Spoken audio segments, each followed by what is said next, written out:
Okay. Okay. Good afternoon to all our viewers. Thanks for joining us today. It is Monday the 12th of December. We're sitting here with the CEO of the CannaClub, Herman at the CannaClub Clubhouse. So thanks for joining us today. It's an honor to always have a chat with you. Last time we talked a little bit more about the history of the CannaClub and the origins and so on, and also about the club model.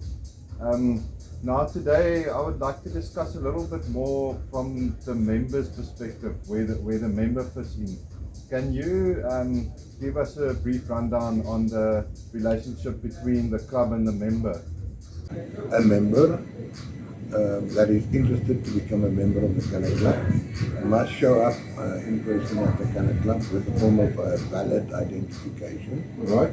And then he would be met, or she would be met, by the clubhouse manager, which in our case is subcontracted to Black Joint as a key service provider.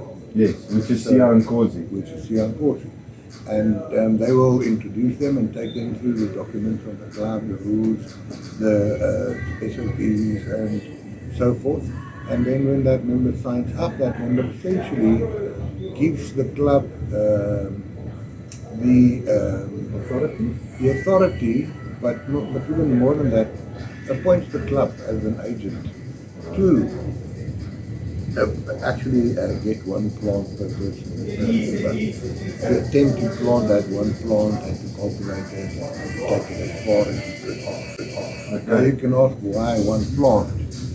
Essentially, if you look at, again, the legal situation, from what I've seen so far, from the proposed bill, Yes. Private consumption bill, you'd be allowed to cultivate 4 plants in a private space, and presumably what the single can do, the collective could do. Absolutely. So we as a club would be able then to transfer, we'd be able to give us authority to do all 4 of your plants on your behalf. Okay. And this would apply to people that maybe do not have the space, the security, the inclination, the love, the water, much less the knowledge and the skills. The knowledge, the skills, and where do you get access to high value strains? Yes. And once you've grown it, that's half the story. Where do you cure? Where do you dry? How do you store? Yes, so it's all these auxiliary services that plug into that to get to the final product. Now, especially if you're a medicinal user, you're not going to take that route. You're going to appoint a club or become a member of a club that can do that for you. Yes, yes. You see. And that is the basis of it. So you essentially give us permission to cultivate, to attempt to cultivate one plant on your behalf, and to take that, whatever we could manage to do, to put that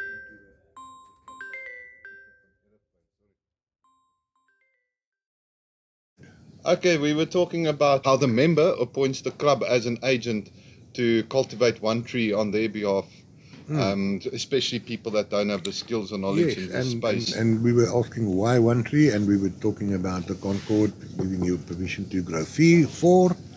So that would be one of the factors that you can make your decision based on that. In our case, we also decided from day one what would be the other limiting factor, and that would be ultimately how much plants are we actually willing to cultivate. Oh, what's our capacity? What is our maximum that we ever want to do, because we don't want this to change into a commercial operation. All right. It is a club, and it must always remain to be a club. So we, from our very first constitution, we decided that 1,000 plants is going to be our maximum. Okay. Now, if you translate 1,000 plants into our current membership base, yes, you'll realize that we grow less than half a plant per member per year. Okay, how do you get that right? Is it enough? Because it's an interesting question, yes. Yeah. And that leads to the question of supply and demand, and how is that managed, and how do you plan to not overgrow or undergrow. So essentially, we are blessed to have a system, a point of sale system, and because we've been in operation for a long time, we know exactly what our demand history has been from our system. And then our CFO gives us every 6 months from the system and from the current trend line. She works out, and every 6 months she gives a 12-month forecast on a month-to-month basis of what is required from our cultivators. All right. And 6 months later, that will change, and they'll get another forecast. And so continuously, they're fully aware of what is required. Based on the current demand. Based on the current demand. And our growth. And our growth patterns. And so currently, we grow 373 trees outdoor, plants outdoor. Nee. Our maximum capacity is probably 400. Outdoor. But, that brings us to another question. How can you count trees? Is it going to be a small tree? Is it going to be 70 gram? Is it going to be a giant tree? Is it going to be 3 kilogram? So that varies on the growth. It's a useless measurement, actually. Okay. The other side of the proposal was always the 600 grams per adult, maximum, 1.2 per couple. I think that's more sensible, even though the amount, I'm not too sure about the amount. Some people might find it not nearly enough. So to put it clearly into perspective, if I sign up as a member and I go into the field, I won't have one tree specifically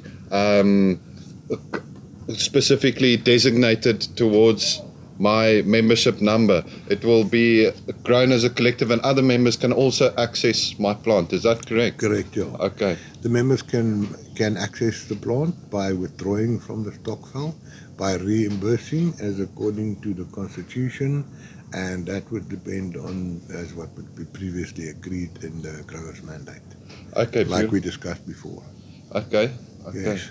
So that's how it works, and it's all above open, it's all traceable, all transparent, you see, and so we know constantly what sort of stock we require, and as soon as the product has been harvested and cured and packaged, it enters our pre-packaged store, or our pre-packaged store as soon as it's been cured, and our packaged store as soon as it's been packaged. So have we got records of everything that is stored?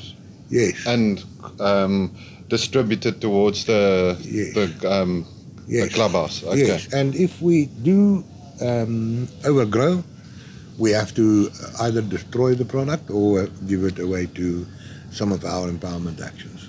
Okay. According to our constitution. Okay, so how would you do that? I know there's an initiative with the Scissor Sisters where you can donate some of that stock for... It's early days. I wouldn't want to elaborate on that at this stage.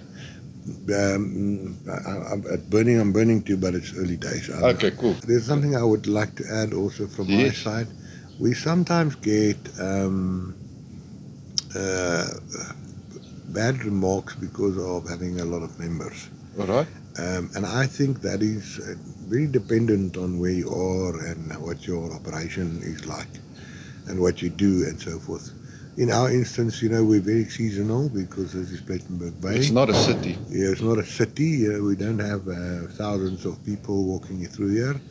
1 month of the year, it's absolutely crazy. And for the rest of the year, it's fairly peaceful. It's not like... and some of our members, a lot of our members are international guests, which we see maybe once every 2 years or so. So having a large membership base does not necessarily mean that the club has some special benefit or something. That they're constant active members. Yeah, it is always a membership is free, so there's no benefit for the club in having a lot of members. By having membership fees, we feel we would exclude some of our community members. Right, yes. Which is why we do not want any membership fees. Yes. Ultimately, this is not something that can continue. Ultimately, the club will not be able to cultivate. Ultimately, there will be a place where we will have almost like a limit, like a cap. A limit, and so. At present, members are limited to 65 grams a day max. Okay. So in future that might change to 20 or 30 or whatever, All right. to I try see. and accommodate members. And also from our constitution, we would also pass these opportunities on to empowerment actions if possible. Okay. If it reaches, if the supply That would be the, surpasses the demand. yes. I mean, if the demand surpasses We the. don't think that it would. Mm. It would organically grow, and we expect a lot more clubs to be in operation. So we do not think that it will explode into tens or thousands. Which leads me to it's a small question which I wanted to ask you, but would you say the demand has grown a lot since we've established the CannaClub? Mm. I do know the figures exactly. It is on average 130% per year. Okay, increase in demand. Month to month based on the same year as last year. Okay, that's powerful. That's a lot. Yeah. All right, and then From the user yourself. the grow areas, the total amount of plants that we grow. How much is that? How much plants have we got in total? You said we've got 373 in the outdoor patch. Yeah. Then in the greenhouse, the first greenhouse, I am speaking under correction, but I think it's 40. Yes. 36, I think 36. they said 39 strains. It's 36 or 40. Yes, it was 9 rows of 4 or something like Yeah. Yes. 36. Or 4 rows of 9, sorry. That's 36. Yeah. And then in the indoor area, I think, I don't know, it's a question there, but roughly I'd say the max would be 28. Okay. And then in the third greenhouse, I think the maximum would be 50. All right. Mm. So we're nowhere near our 1,000 plant maximum limit. Mm.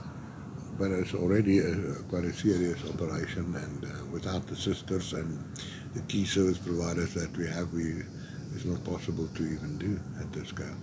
Okay.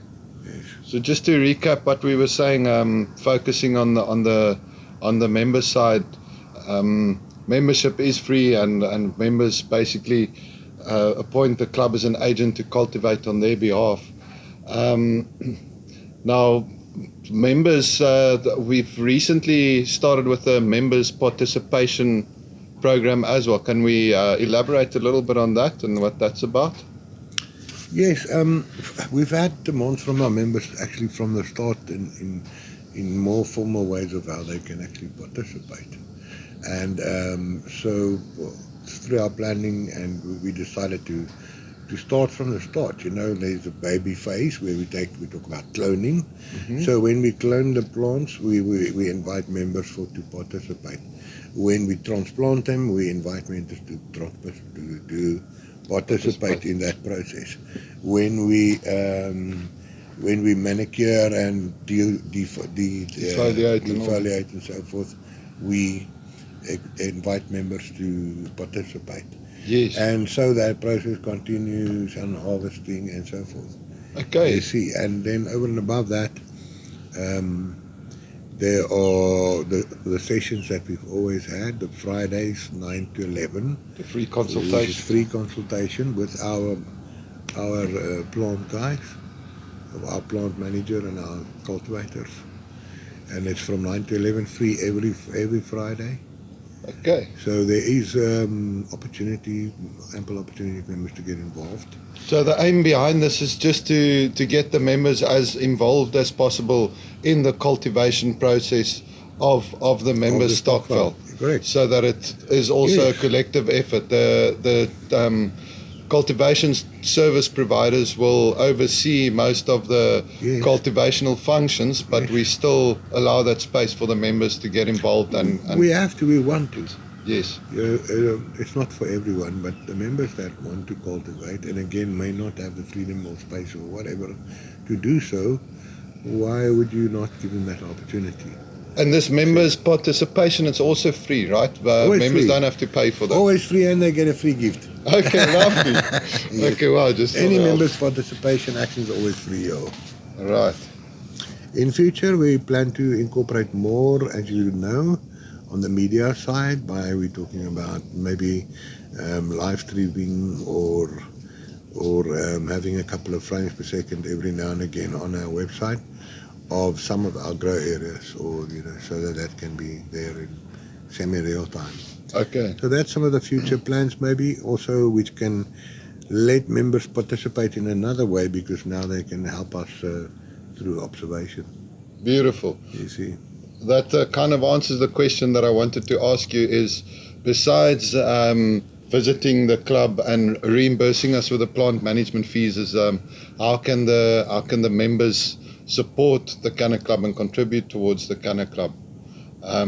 So the members' participation is a thing, and also all our content that we have available online through supporting that. So yeah, that's very interesting. The biggest way that members can support us, I believe, is to supporting your channel. That would enable us to keep on sending the message out there. That, I think, is the best thing that any member can do, is to subscribe and support your channel. Absolutely.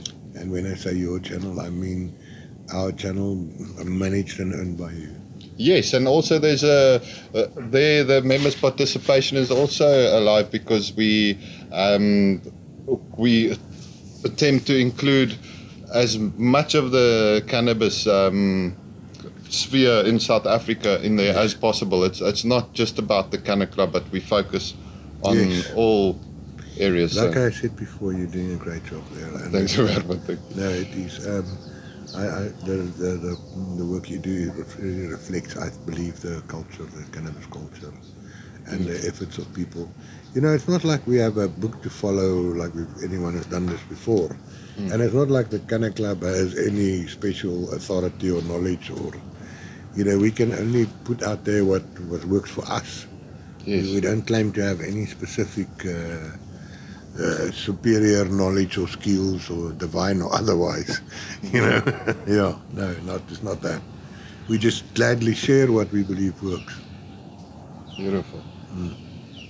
Thanks, Herman. I think we covered the basic information regarding the membership information. I don't know if there's anything you want to add to that. No, just thank you again. Blessings.